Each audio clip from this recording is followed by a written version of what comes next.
Hi, my name is Michael Rückert from Akasel. I want to show you how to use our AkaClean correctly for cleaning of samples after grinding and polishing.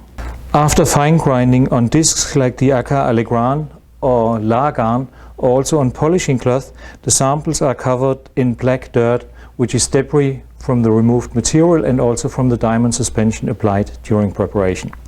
To remove that easily, you use AkaClean, simply spray a couple of shots on and you can see how that black dirt is running off immediately. Switch on the water, clean the rest of the sample and then use ethanol to remove the water and dry your sample with a hairdryer.